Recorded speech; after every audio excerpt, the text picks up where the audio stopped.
السلام عليكم، كي دايرين؟ لاباس عليكم؟ اليوم جبت لكم واحد الوصفة اللي هي غنية عن التعريف، السفة بالطريقة ديالي، على طريقتي أنا الخاصة وساهلة ودغيا كطيب وكتجي طايبة. ما نقولش ليكم. يعني نتوما بالنسبة للتزيين زينوا باش ما بغيتوا، ولكن أنا غنعطيكم الطريقة ديالي، اللي باش كنديرها أنا. خليكم مع المقادير. بالنسبه للمقادير ديال السفه، عندي هنايا نص كيلو ديال السفه اللي هي من نوعيه جيده. ردوا بالكم، راه فيه السفه انواع، راه فيه شي نوعيه اللي تجيبوها واخا ديروا لها الطريقه راه غتعجن ليكم وما غتجيكمش مزيانه. المهم خذوا اللي هي الجوده ديالها ممتازه. انا عندي هنا نص كيلو. انا ما قدرتش نوريكم يعني النوعيه، لان انا قناتي مازال ما تفعلاتش وما عنديش حق نوري الماركه ديال اي نوع من اللي كندير يعني. غادي ندهنوها بالزيت نباتي، الزيت العاديه. ديروا ليها كبه مزيانه، لبسوها كلها بالزيت النباتيه. شفتوا البنات، راه كنلبسها مزيان باش ما تعجنش ليكم في الكسكاس. شفتوا كيف دايره كلها مدسمه. هاد الزيت هذا غيساعدكم باش تنجح معاكم. ما نضيفوا لا حتى شي حاجه اخرى الا الزيت. وانا راه البرمه دايره فيها الماء كيغلي.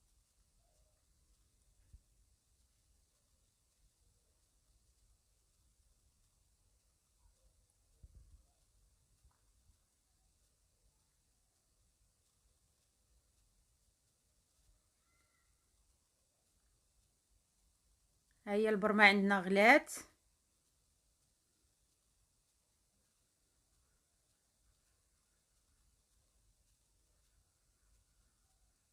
نضيفها كلها في مره واحده في الكسكاس ونديرها على البرمه باش تفور.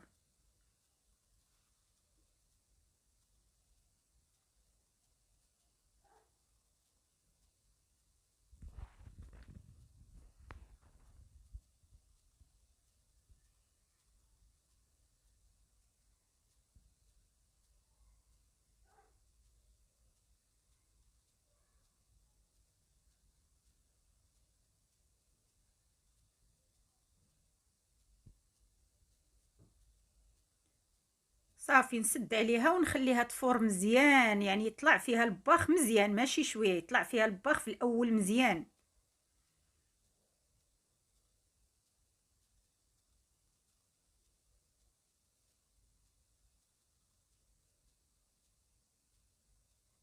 تبعوا الطريقه البنات، راه طريقه يعني راه ما كنقصش لكم من الفيديو، راه كما موضح في الفيديو، راه ما كنقصش منه. يعني بامانه والله العظيم، كيف ما في الصوره كيف ما في الحقيقه.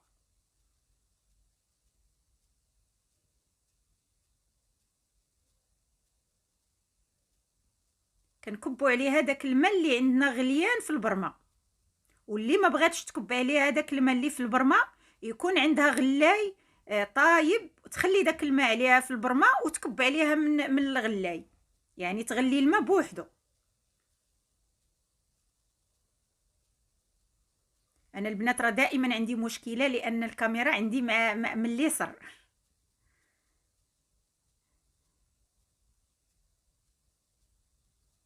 المهم الصوره واضحه.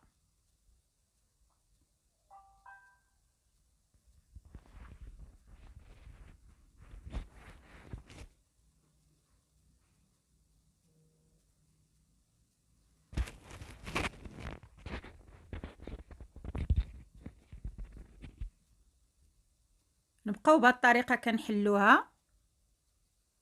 وغادي نهز البنات، راني الماء رديته للبرمه، غنبقى نهز من البرمه بالمغرفه وغنكب على الشعريه ديالنا.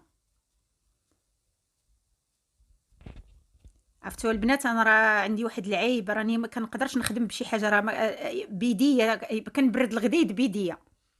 انا الا ما خدمتش الحاجه بيديا ما كنرتاحش. واخا سخونه كنصبر ليها. شفتوا؟ بعد ما حليتها كلها انا كنضيف ليها الماء شويه بشويه، ما تضيفوش بزاف. هما كيكونوا فيها شويه ديال الكويرات، ولكن تيتحلوا بسهوله لاننا لبسناها في الاول بالزيت. ما تخافوش منها البنات. واكثر هي اللي قلت لكم لما كتكون الشعريه جوده، راني قلت لكم قبيله ما نقدرش نوريكم الساشي ديال الشعريه، ما قدرتش. راه موجودين في السوق اكثر من نوع يعني اللي هما ممتازين. انا كنكب غير شويه بشويه، ما تكبوش الماء في مره. غير سيروا بهذه الطريقه وغتجيكم طايبه وكطيب بسرعه، ما كتشدش الطياب بزاف. شوفوا هانتوما شتي دوك الكويرات كنحاول نحلهم غير بشويه بشويه.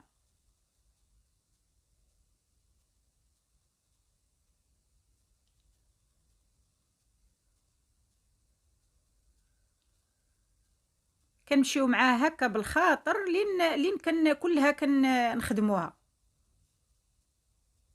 شفتوا البنات راه ما معجنه ما والو.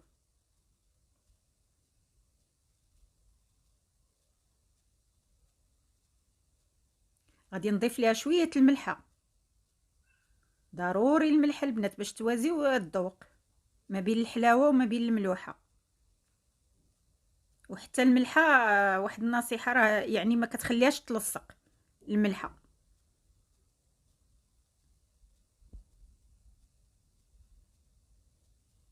وكتجي بنينه فيه اللي ما كيبغيش يكتر السكر، يعني السكر كلاسيك ما يبغيش يكترو، كتكون بنينه، ولكن ماشي عاود بزاف تكتروا الملح.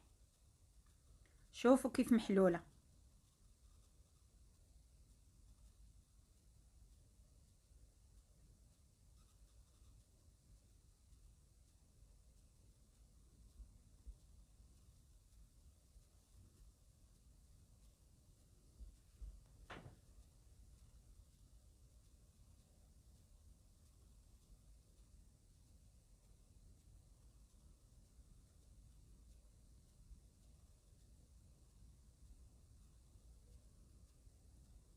نخليوها شويه ترتاح، ماشي بسرعه، ترتاح شويه باش تشرب داك الماء اللي درنا لها، باش تشرب. ودابا غادي نردها تاني للكسكاس التفويره الثانيه. شفتوا البنات ما معجنه ما والو. من بعد ما كبينا عليها داك الماء طايب تحيد من هذاك النشا، وعاود رديناها وبقينا نرشوها شويه بشويه. هذه النتيجه ديالها. شفتوا ما معجنه ما حتى شي حاجه.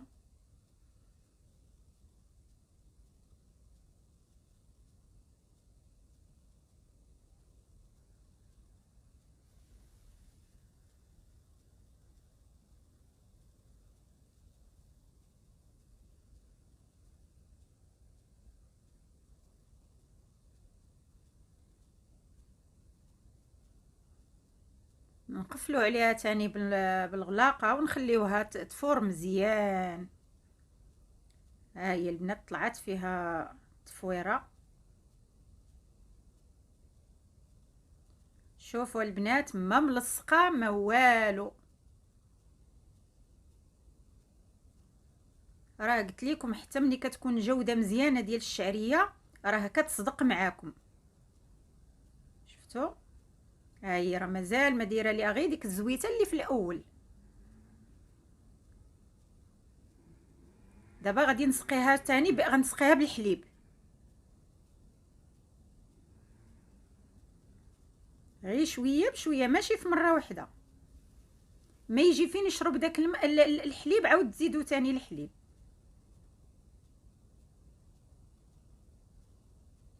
انا ضفت ليها شويه ديال الزبده. هاد الزبده شويه اللي زدت راه باقي غتفور به حتى الاخير، عاد غادي نزيد الزبده مزيان.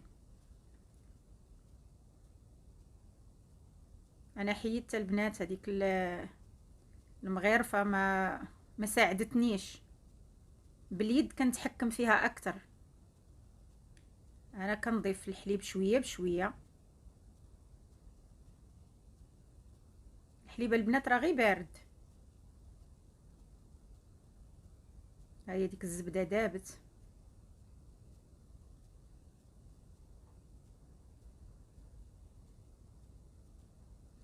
دابا غنضيف ليها الزبيب، يعني اختياري. اللي ما بغاش يضيف الزبيب عادي ماشي مشكل.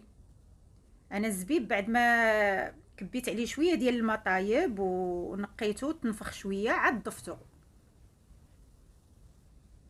لان يعني كتعرفوا الزبيب ملي كيكون يابس كيكون فيه التراب، ما تسلقوش، كبوا عليه غير الماء طيب.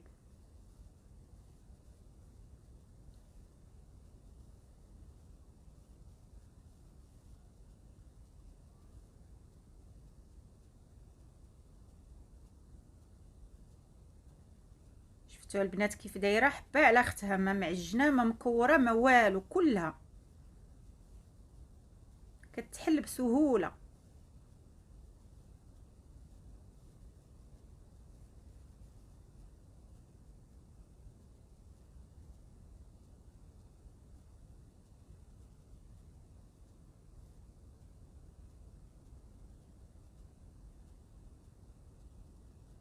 انا لقيتها ناقصه شويه حليب، زدت هذاك الحليب اللي مازال في الكاس، لقيتها ناقصه شويه زدتها الحليب. راه قلت لكم البنات راه ما نقصش من الفيديو ولا حاجه بامانه. راه فيه اللي كتعرف تبارك الله وصل عنبي، راه المغربيات حادقات، ولكن انا بالنسبه هذا الفيديو هذا بالنسبه اللي ما كتعرفش راه كنوريكم الخطوات كلها.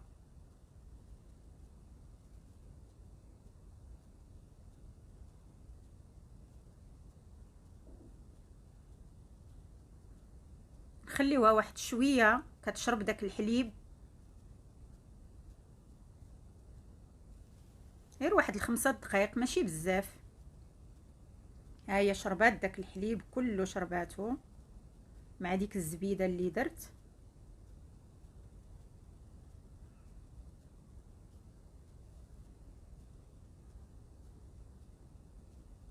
انا راه ما ضفت ليها البنات لا منسمات لا والو، درت لكم السفه التقليديه الاصليه، ما ضفت فيها لا فاني ولا حليب المركز ولا حتى حاجه، يعني السفه التقليديه اللي هي كنعرفو.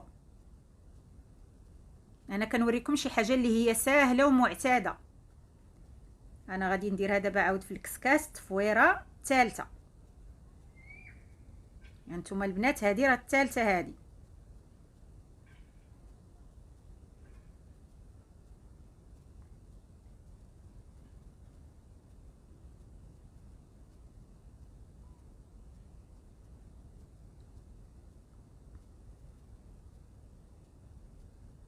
تقدروا ديروها البنات بزايد وكتحطيها في الثلاجه كتبقى غزاله. ملي كتبغيها كتجبديها ديريها تاني في الكسكاس، كيطلع فيها واحد التفويره باش كتسخن مزيان، وديري ليها تاني تزينيها، تحطيها كانك يلاه دايرها دابا.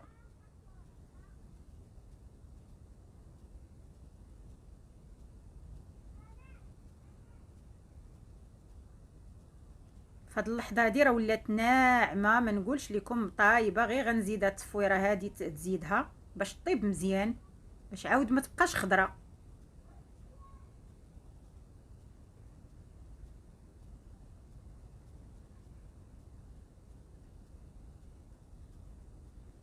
شوفوا هانتوما ما مكوره ما والو، نتوما شفتوا قدامكم.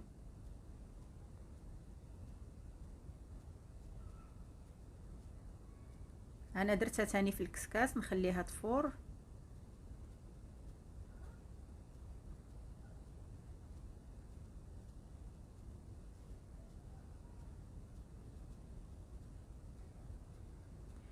احنا غادي هي قريب دابا توجد، باش نوريكم باش غادي نزينها.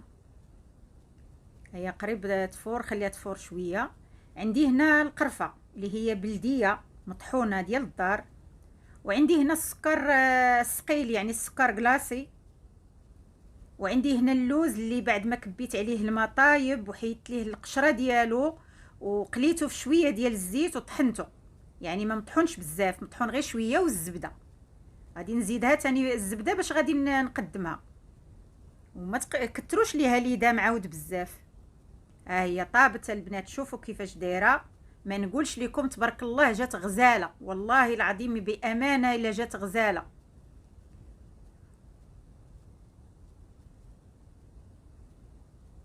إلا عجبكم البنات المحتوى ديالي حاولوا تشجعوني وضغطوا على زر الاشتراك، راه شويه راه كتنساوني.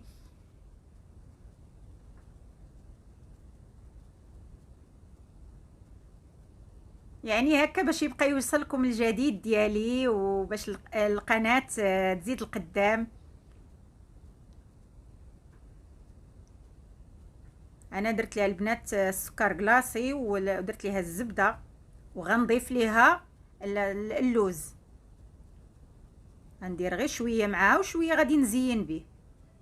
بغيتو ديروا كاوكاو، بغيتو ديروا اللوز من غير ما تقليوه، تكبوا عليه الماء وتحيدوا ليه القشره وتقليوه في الزيت، يعني تهرمشوه ديريكت ماشي مشكل، على حسب الموجود وعلى حسب المتوفر. ما تقيدوش راسكم. غير هي بهاد اللوزه البنات اللي هو مقلي كتجي لذيذه وكتجي زوينه، ما نقولش لكم. دابا ما بقى الا نقدمها لكم ان شاء الله في طبق التقديم. ها هي قدمتها وبالصحه والراحه. وإلا عجبتكم الوصفه ديالي بارطاجيو الفيديو مع احبابكم ومع صحابكم، هكا باش ان شاء الله نبقاو دائما متواصلين. ونتمنى هذا الفيديو يلقاكم في احسن الاحوال ان شاء الله.